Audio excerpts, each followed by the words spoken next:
Thank you, Nikki. Good afternoon, everyone. We appreciate you joining us today. Mark and I are coming to you from the Vector Endres Hauser PTU here at our new campus in Houston, Texas. So this is not a false backdrop behind us here. This is a live process training unit where we conduct lots of training across all of our manufacturing partners' product lines. We can also do agnostic training just on technologies, similar to what we'll be talking to today on wireless gas technology. So we're real excited to be here at our process training unit and have you all join us today. Like Nikki said, my name is Chad Nelson. I'm with Vector Controls and Automation, and I am our fire and gas subject matter expert. I've been in the fire and gas field for approximately 30 years. So look forward to sharing some information with you today. Mark?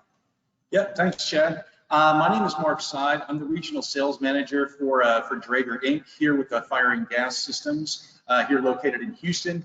Cover the area of the state of Texas and a sliver of New Mexico. So I've been with Draeger for a little over 6 years in a couple of different capacities, some with portable gas detection and the past 4.5 years with fixed gas detection and fire as well. So we're excited for everybody to join the webinar. So I figure we'll just go ahead and jump right in. Yeah, we'll get started. So today, a few of the things we want to cover is really the monitoring and communication protocols that are used with the wireless gas detectors here in front of us. We've got an infrared combustible wireless gas detector in front of Mark, and in front of myself, I've got a wireless toxic electrochemical cell gas detector here. So we're going to touch on both technologies, the protocols that they use to communicate, and also some of the cost effectiveness between going with a wireless technology versus a wired installation. So first of all, today we're going to start with the GSO1, which is the wireless infrared hydrocarbon gas detector there in front of Mark. And so Mark, I'll go ahead and hand it over to you, and you can start us off with the GSO1. Okay, so basically, as Chad mentioned, this is the GSO1 hydrocarbon wireless gas detector. Both of these detectors on the table here today are ISA 100 protocol compliant. So you'll hear that a lot as we go through this webinar. So I wanted to first start out with a couple of technologies that we utilize. And keep in mind, specifically with this device and this one as well, the Polytron 6100 and the GSO1, that these were designed from the ground up to be truly wireless detection. So it's not like we're taking a wire detector and then we're adding a solar panel and a bank of batteries. This has been truly designed from the ground up. So with this detector here, we have two different technologies. The first one, we have an ultrasonic sensor, and then we also have the infrared bench. As some of you may or may not know, infrared is a very power-hungry type of device. So we've utilized a low-power ultrasonic sensor to detect essentially the environment, air density. Once that air density, let's say you have a hydrocarbon that comes in contact with this ultrasonic sensor, we operate in probably a plus or minus 3% deadband. This takes into account different changes in the weather, things like that. Hydrocarbon comes in contact with the ultrasonic sensor. It then falls out of that plus or minus 3% range, and then it signifies to the infrared bench to start monitoring. So it's going to start monitoring, come on for 1 second, do I detect hydrocarbons? 2 seconds, do I detect hydrocarbons? 4 seconds, 8 seconds, all the way up till about a minute. So that minute is a watchdog timer that comes on and tells this detector to say, hey, I'm here and I'm available for gas detection. So part of the other design with this device is, and I don't know if you can see this, but typical wire detectors have a heating element because you have a mirror and you have a sapphire window that the beam actually penetrates. So with this detector, most of the wired units will typically be about, I would say, 5 watts as far as power draw. With this detector, we're looking at 5 milliwatts. So it's all about saving power and battery consumption. But with that 5 milliwatts, we're still heating the optics, correct? That is correct, but that's the only thing that we do. In a wire detector, you're going to be heating the entire instrument. That's typically why you have so much of a power draw. With this device here, we only heat up the sapphire window, as you can see, maybe see right here, and then of course the mirror that the infrared signal bounces off of. So that IR bench there where the signal source is coming out of the detector, bouncing off the mirror back in, is where the heat is being used on the device. And like Mark said, all of that is being done to conserve the battery that's within the unit. Mark, why don't you touch a little bit on maybe how long that battery lasts out in the field? Sure. So in our other compartment, go ahead and unscrew this here. We have, okay, our battery pack. So this takes 2 Tataran batteries that typically you can find on Amazon for $12 to $15 each. It's a lithium thionyl chloride battery, which will give us a battery life on this detector of about 2 years, depending on if this unit is used as a point detector or if it's also utilized as a router. That's obviously going to take a little bit more battery power, so you may get a little bit less than 2 years. But we've had these tested real time at a large chemical company here in town, and we've gotten over 2 years of battery life just on the first 2 batteries, and it's still operating. So it's a very, very neat technology. And one of the other benefits of this device is that on here, you have an electron flow counter. Like a typical lithium ion battery, it's going to be good for a certain period of time and then eventually fall off the face, right? We've all experienced this with our electronics at home. But with this device here, you have an actual electron flow counter, which then gives you the information within a number of days left on the charge. So it's not like a segmented battery that you typically see with a cell phone, if you will. Right, yep, it's really neat technology. The other thing is, I'm sure everyone can see, this unit is area approved for Class 1 Div 2, so can be used in hazardous locations with no issues. The other thing that comes up a lot with wireless technology is, well, how far can I communicate, right? So how far can I communicate with this device back to my PLC, my DCS, my controller, whatever I'm communicating back to? And so there's a couple different configurations, right, Mark? So with this particular configuration, we've got an antenna on the device, but then we can also remote mount antennas with different sizes that will give us different distances. That is correct. And so basically, as Chad mentioned, we have 2 different variations of this unit. It will be coming out with an extended antenna version, which we do have available, but then pretty much this integral antenna will go away. So we have 3 available lengths. We have 5 meters, 10 meters, and 20 meters, I believe. So you can get up to a little bit of 60 feet. So if you're mounting this device, let's say you're trying to detect some hydrocarbons at basically close to ground. Well, you can get this extended antenna version, and you can actually bring that antenna up to what they call the Fresnel zone, and that's the communication between your transmitter and your receiver. It's that donut-shaped area that this device will communicate between. That's right. And then one of the other things that usually comes up with this type of detector is, does it need calibration? And if it does, how often do I need to calibrate this infrared gas detector? So Mark, can you talk a little bit about, does it need to be calibrated? And if so, what do I need to do so? I know most people are going to say, when I mentioned this, no calibration for the lifetime of this instrument. That's right. Now, granted, and this is the reason why, at the heart of this design is something called a MEMS chip. That's a mechanical, electromechanical system. It's almost like a diffraction grating. So what we have here is we have a measurement, and then we have 2 reference wavelengths. So what we call it a triple wavelength detection of protocol, so to speak. So what we have is that the main measurement area, which is 3.3 microns, and then on each side of it, we have 3 microns and 3.6 for your reference. What this does is that it oscillates back and forth between your measurement and your reference at 1,000 hertz. So we're talking 1,000 times a second, and it's constantly adjusting itself depending on the conditions at hand, temperature, pressure, atmospheric, stuff like that. So this is why we can get away with saying that there is no calibration for the lifetime of this instrument. And this is also a SIL 2 compliant device, certified, not just compliant, but certified. That's right. Yep. Okay. And so as Chad also mentioned, Class 1 Div 2 groups A, B, C, and D for this device. Right. Yep. So extremely flexible, designed to be put in almost any environment out there in the field. So absolutely, really, really great device. So with that, I'm going to slide over to the Polytron 6100.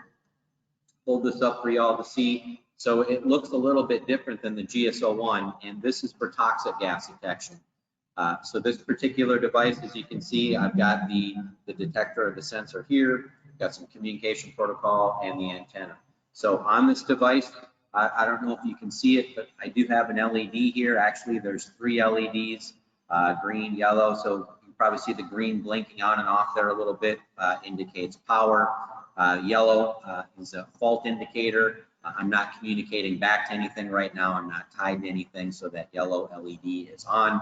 But you do have some local indication as to what's going on with this particular device. So just like the GSO1, this particular device communicates on the ISA 100 protocol, and we'll get into a little bit on what that means after we're done talking about the individual detectors. So this particular gas detector is an electrochemical cell technology. The sensor here, this is what it looks like. It's hot swappable, so it's keyed, and what that means is it's also an intelligent sensor. So regardless of what electrochemical sensor I'm using here, it's recognized by the device.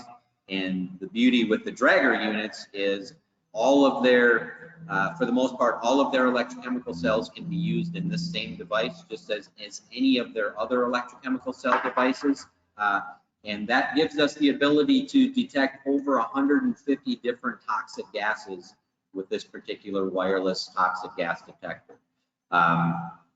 So this particular unit, I don't know if you can see it on here, but this does have the capability of communicating and setting it up via Bluetooth programmable for configuration purposes via software with a range of up to 50 feet, right?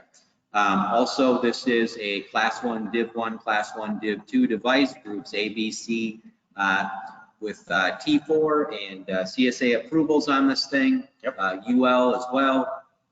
And again, the antenna can be swapped out for remote mount, just like with this device. So we can get up to 10, 5, 10, and 20 meters. So yeah. A little over 60 feet. And one of the other things that we're talking about when we're talking about the smart sensors, as Chad mentioned, this does absolutely work with all platforms, right? Regardless if it's general purpose, intrinsically safe, explosion proof, plastic, wired, wireless, it doesn't matter. It's the same sensor across all platforms. And we manufacture our own sensors out of Lübeck, Germany as well. You'll probably notice that this is a little bit larger than what most people are used to. It just has a larger reservoir for the electrolyte. And we actually even get down to measuring with this device. We use organic electrolyte that matches to the gas or vapor that we're monitoring for. Right. So very important. Then one of the other benefits of this, most people when they're doing these types of measurements, I'm going to pull this out here. This is simply a dust filter. You can also get several other types of filters with these sensors if you have different cross-sensitive issues, okay? And so this isn't internal to the sensor or the transmitter itself.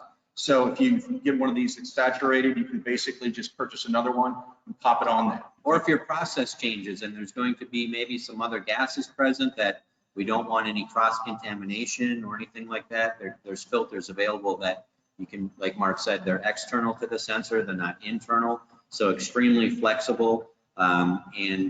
We do temperature compensation at the sensor as well, which is a little different than what some of the other manufacturers do. Do you want to talk a little bit about temperature compensation? Exactly. So with temperature compensation at this sensor, as Chad mentioned, we do it at the sensor face itself, not behind the big honking piece of metal where it's going to heat and cool at a lot slower transitions. Right. So with this, we get a lot quicker measurement. It's more accurate and it's much more stable.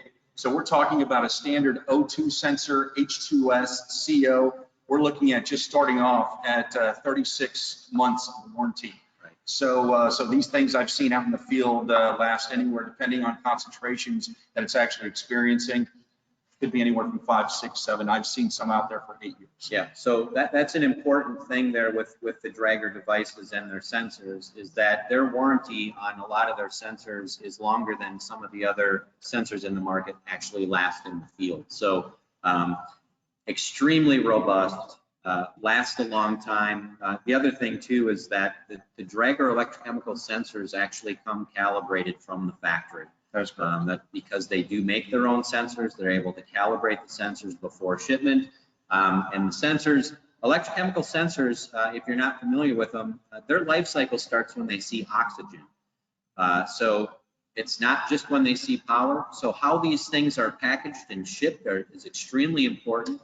Draeger packages them in an electrostatic sealed bag, and then inside that bag is put inside a sealed can that's got a pullback top, almost like a canned corn or something like that. So they actually double seal their sensors prior to shipment to make sure that when they are received by the customer, they're sitting at 0 days life cycle. So that helps as well for the longevity of the sensors. Absolutely. So a couple other things before, as speaking with, both the Polytron 6100 and the GS01, some of you people are probably wondering, okay, how exactly are you going to bump test this device? Okay, this is our calibration cup. So I don't know if you can see this here. We have a hose barb that's coming out of this weather cap. And this is what we call an actual cup within a cup design. Okay, so you have an arrow that points upwards that tells you this is the correct orientation for the transmitter itself. And when putting these things out in the field, you want to make sure this is an omnidirectional antenna. So you want to make sure that you're communicating in a horizontal fashion. Okay, you never want to install it this way because you're going to have limited communication distance when you're dealing with an installation such as this. Okay, and so with this cup inside a cup, this is essentially, if it's oriented properly, rain, condensation, moisture will travel in, then travel around the cup to the bottom, and then filter out of the bottom. That's right. So nothing is penetrating the IR bench. We're keeping that dry and clean at all times. So that weather baffle and calibration cup, along with the heated IR source, keeps this unit dry and functional at all times. So we've kind of talked a little bit about the technologies of infrared and electrochemical cell. Mark, let's talk a little bit about the ISA 100 communication protocol versus maybe what a lot of the facilities are accustomed to, which is HART. HART also has a wireless communication protocol, but there are some differences between the two. And when you're talking about life safety and detection devices, the differences are extremely important. That's correct. So as Chad mentioned, these are both ISA 100 compatible devices, and they are designed specifically for life safety systems, not just plain monitoring. Okay, so this isn't a mesh type network that you're dealing with this type of configuration when you're talking about ISA 100. So with ISA 100, we have a couple of different things that are a little bit different than your wireless HART. As Chad mentioned, wireless HART is going to be for non-critical measurements such as temperature, flow, level, different things like that. Okay, so what we do with this device here, you can also install this and actually program primary and secondary routes for communication. As an example, let's just take this. Let's say this is an actual tank. We have a sensor or a transmitter here, one in the back, and one on the other side. Access point, which is going to be communicating wirelessly from the detector to the access point. That's your ISA 100 wireless protocol.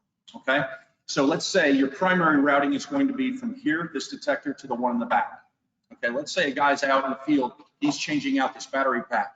You no longer have that primary routing available. Well, then you can also program a secondary route, which then will take the communication from this transmitter, which also can be used as a router, to this detector back here.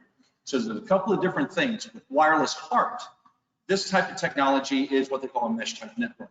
So that signal is going to basically bounce all over any sort of reflective surface, pipes, trucks, moving by, any sort of metal structure, and eventually get back to its control system. Okay, so that's one of the main keys. Also, something else is what we call CCA, or clear channel assessment. So clear channel assessment, it's almost like, let's say it's your router at home. You have 16 available channels. And basically what you're going to do is find the channel. It's almost like a listen first, then talk. So it's going to find a channel with the least amount of traffic and then communicate down that channel.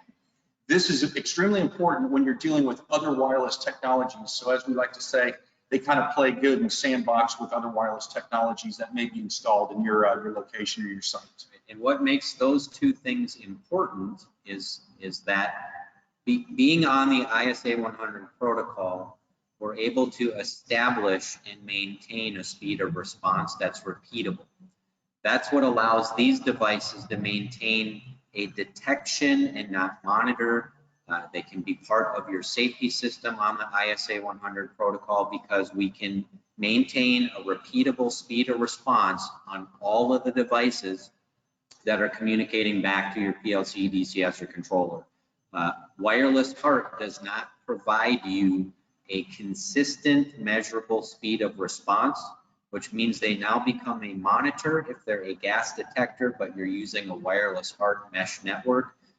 Not really good for a safety system, and I don't even think they're approved to do so, to be categorized that way. So there's some slight differences there, but they're very important. Wireless HART, no issues, like Mark said, for temp measurement, flow, anything like that. But when you're talking life safety and detectors versus monitors, ISA 100 makes all the difference in the world. Yeah, and so response time, as Chad's mentioning, we base this on what we call two wireless hops. So a wireless hop would be considered from the detector to another detector as a router, and then from that router or detector to an access point. Okay, so basically one wireless hop, two wireless hops. Our T90 or T100 time is going to be about 5 seconds. So it's a very, very fast speed of response, as Chad mentioned, which also is another benefit when you go with ISA 100. That's right. That's right. So I think with that, Nikki, I don't think we have anything else as far as the detectors go or the technology. We'd like to open it up to our viewers for any questions that they may have.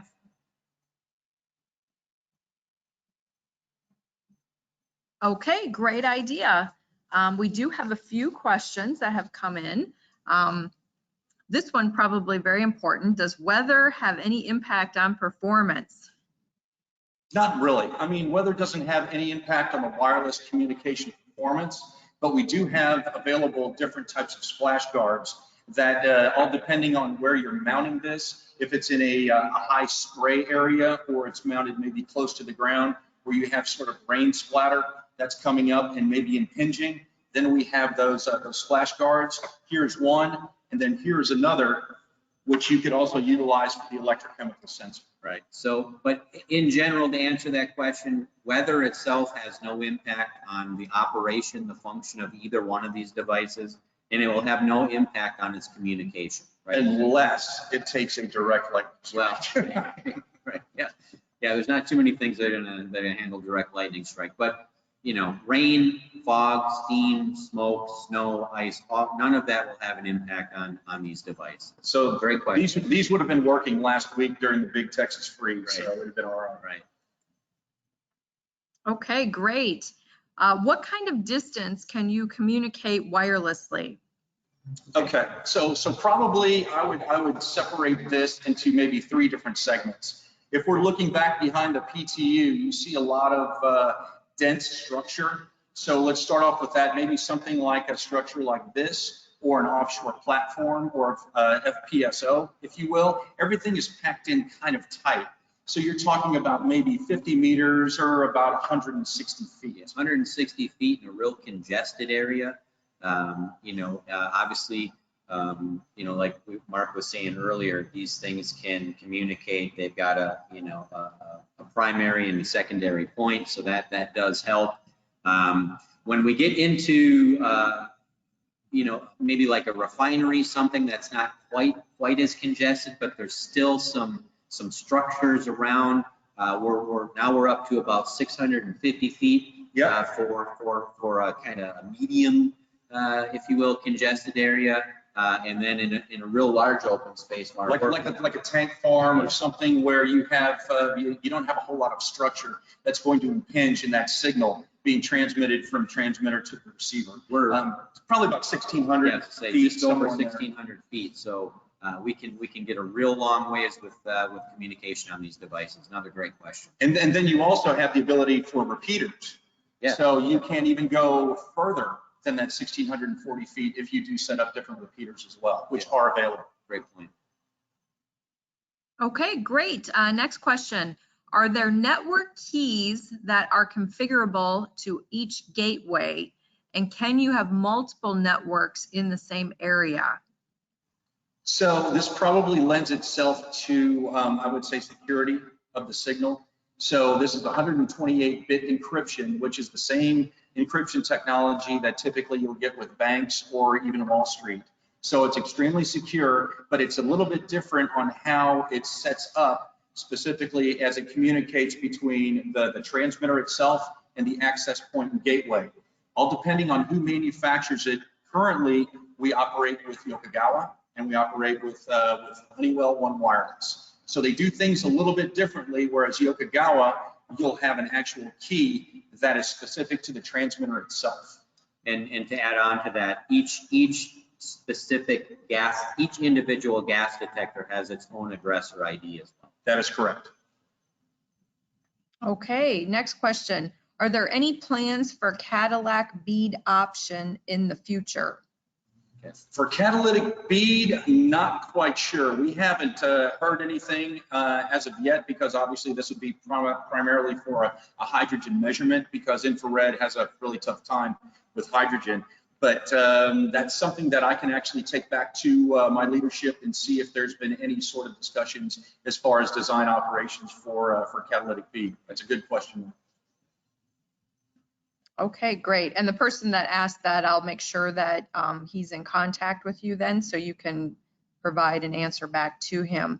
For those that aren't familiar, catalytic bead and the IR technology outside of hydrogen are really looking for the same type of gases. Correct. It's just catalytic bead is a little older technology and it is a consumable. So once that sees power, typically that sensor starts consuming itself and then would be replaced, where the IR gas detector is more of a permanent installation, not going to be poisoned, very stable, not going to drift around. So, but definitely something we can look into to see if there's any plans for a wireless catalytic bead. For sure. Yeah. Okay, great. Next question. What are the communication options for DCS, analog, Modbus, etc.? The answer is yes.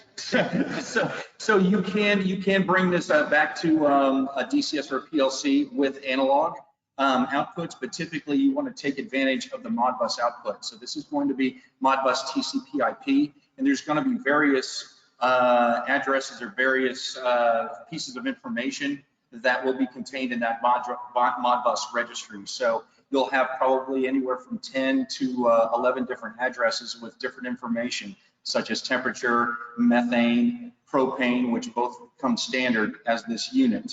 And of course, battery life. That's another Modbus piece of information that you do get. So typically what we do is bring this back. Number one, if we're going to a controller or a control system, this would come back as a Modbus master RTU. And then we would transmit, obviously, wireless to the access point to the gateway. And then from the gateway to your upper level supervisory systems like a PLC or a DCS would be Modbus TCP/IP. Is typically the most popular. Okay, and what is the average battery life?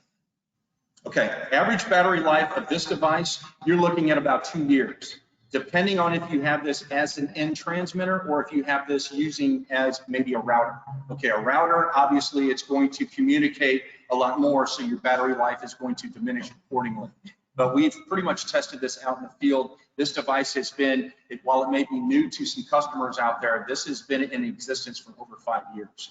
So it's tested, it's true. We have thousands of these in service at the moment. So with this detector, obviously with electrochemical, it's a lot less power consumption. So you could get anywhere from probably 2 years, even up to 5 years, depending on, once again, if you're using it as a repeater or an end device. Right. I think a lot of the feedback has been much greater than 2 years on this device. Absolutely. Okay, and what is the method of communicating with the gateway, web interface or software? No, it's wireless. It's ISA 100. The ISA 100 protocol is the wireless protocol that you use to communicate between the detector and the access point. Yeah. Okay, next question. Are the sensors hot swappable? Yeah, so on the GSO1, the infrared, obviously that is not, that's just, that IR bench is not something that you change out. That's more of a permanent sensor, if you will. On the 6100, it is hot swappable, so the sensor just pulls out. It is keyed, so it can only go back in one way, but because of the technology and the barriers that are here, it is hot swappable, so you don't have to pull the battery pack out. You can keep power on the unit, swap the sensor out, whether you're going, you know, from O2 to O2, or maybe my process has changed and I'm going from an O2 sensor to H2S or chlorine or any of the 150 possible gases we can do with electrochemical cells and the Draeger unit. Yeah, and this unit right here, this is a completely solid state device. So as Chad mentioned, there's really nothing that you can do as far as hot swapping any sort of infrared bench or ultrasonic sensor. MTBF on this device alone is probably close to 15 years. So it's a very, very robust piece of equipment, as is the Polytron 6100. Okay, next question. Lots of good conversation here. Is there any other equipment needed to communicate back to a control system? Yes, yeah, that's a good question. So as we've kind of been mentioning, some of the discussion centered around what we call access points and gateways. So the access point is what's going to be taking the wireless signal from the end device. Okay, that's your ISA 100 protocol. Then you're going to be hardwired or fiber optically, depending on the distance between your access point and your gateway. Okay, that's going to be hardwired or fiber optic, as I mentioned, depending on the distance. And then from the gateway, that's what you're going to be taking your Modbus TCP/IP signal back to your control system, your DCS, or your PLC. So once again, it's kind of distance dependent. Okay, and it looks like we had another question come in. You may have talked about this briefly, but question is Draeger offering third-party gateway interfaces with DCS, Yokogawa, or Honeywell? Well, we do currently work with both Yokogawa and Honeywell for both of these devices currently. Okay, and there will be, I would assume, more as we get further down and interface with other manufacturers that provide ISA 100 compliant devices. Okay, great. It looks like that is all of the questions that have come in. So I'd like to thank everyone for joining us today. We trust that it was a worthwhile experience for you and you've learned something from our experts. Any final comments, closing comments, Chad, and then you can turn it over to Mark?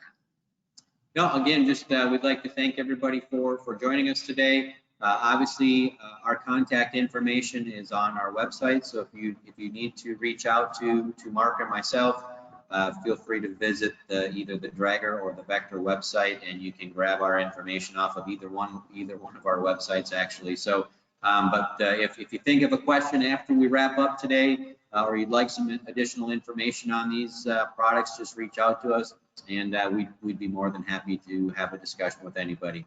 And again, thanks for joining us this afternoon. Yeah, and one other thing I'd like to mention, please come by and visit us in person at the PTU. That way you can actually get a hands-on experience with a lot of this instrumentation, not just these detectors, but other detector technologies and other manufacturers as well. So it's a very, it's an excellent place to do a lot of live training, live fire type situations. So we'd invite you to come on down and take a look for yourself. Yeah, that's a great point, Mark.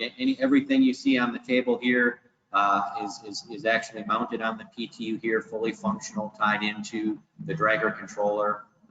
You know, so yeah, we'd love to have any and all of you here. It's a great facility. Absolutely. Okay, wonderful. Everyone have a great rest of the day. All right, thank you. Thank you.